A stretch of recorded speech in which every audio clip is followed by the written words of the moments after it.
मुझे आज लगा कि हम जल्दी या बदेर कामयाब हो जाएंगे। हार के इतने करीब आकर आपको ऐसा क्यों लग रहा है आखिर?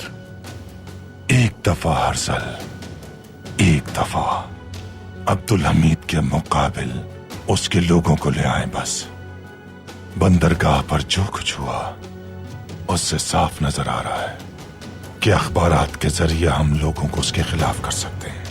मुझे नहीं लगता कि हम सहाफियों को अब मजीद इस्तेमाल कर सकते हैं। लेकिन क्यों? क्योंकि उसने बंदरगाह से सहाफियों को गिरफ्तार कर लिया है। हम अखबारात की ताकत से महरूम हो गए। अब अपनी खबर शाया करवाने के लिए हमें कोई सहाफी नहीं मिलेगा जनाब पारवूस।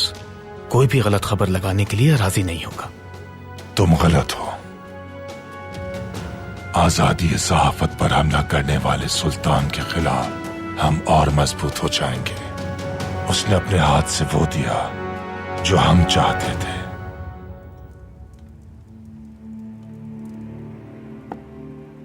झूठ के पीछे चलने वाले उम्र भर हड्डी के पीछे चलने वालों की तरह होते हैं पाशा, और फिर आखिर में उन्हें एक खुश्क हड्डी ही मिल पाती है। अखबारात में झूठ लिखते हैं और खुद को सहाफी कहते हैं। गिरफ्तार सहाफियों के लिए क्या हुक्म है मेरे सुल्तान? उन्हें अखबारात में झूठ लिखने की कीमत चुकाना होगी पाशा। हम शर फैलाने वाले अखबारात को बंद कर देंगे। सुल्तान मौसम, क्या ये बहुत सख्त कदम नहीं होगा? वो हमारे लिए मजीद परेशानी का बायस बनेंगे। वो अखबारात में झूठ लिखते हैं और कौम को हमसे बदजन करते हैं पाशा।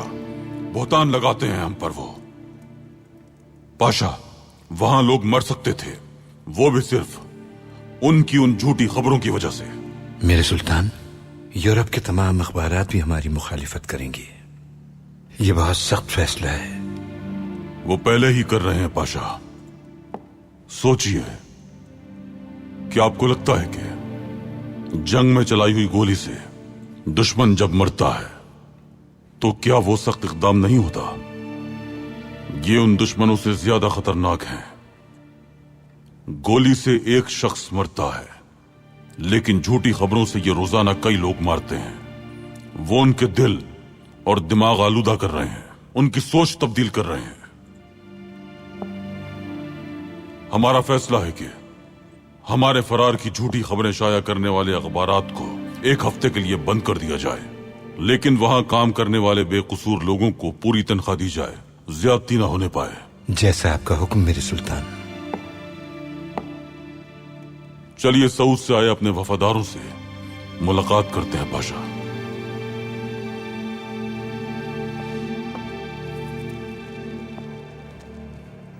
अब्दुल हमीद ने जो सहाफी गिरफ्तार किए हैं उनमें हमारे जासूस भी हैं।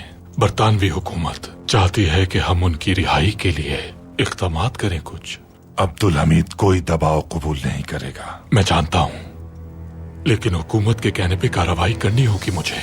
ठीक है, तुम अपना फर्ज अदा करो। अगर मैं हुकूमत की तरफ से मजबूर नहीं होता तो अब्दुल हमीद के सामने कभी नहीं जाता। उसके खिलाफ खुफिया कार्रवाई करनी होगी हमें। मैं जल्द इन परेशानियों का हल निकाल लूंगा। तुम्हें खौफजदा होने की जरूरत नहीं। तुम एक ऐसी अजीम सल्तनत के सफीर हो जो हमेशा आजादी सहाफत की मुहाफिज और पुरजोश अलमबरदार रही है।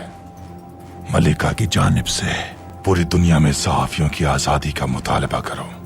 सहाफियों को यकीन दिलाओ कि पूरा बरतानिया उनके साथ है। सहाफियों की जरूरत है हमें।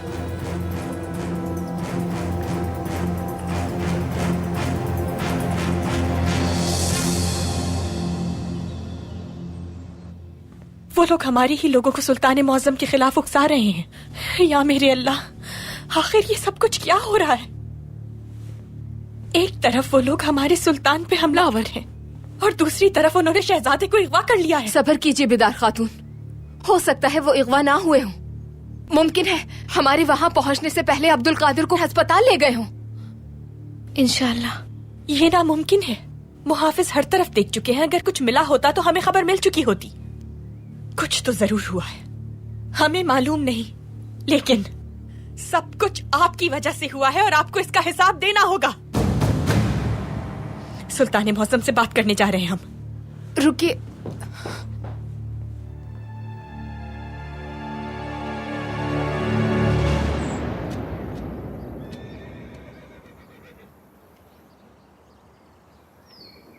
हम परेशानियों में घिरे हैं, मुश्किलात बहुत ज्यादा हैं, दिल मुस्तरिब है, वतन शोलों की जद में है। हम इस आग को बुझाने के लिए कोशा हैं और इसके लिए हम अल्लाह पर मुकम्मल ईमान रखते हैं। जितनी ज्यादा आजमाइशें आती जाएंगी, हमारी कोशिशें बढ़ती जाएंगी। हमारा जोश, हमारा जज्बा और हमारा फख्र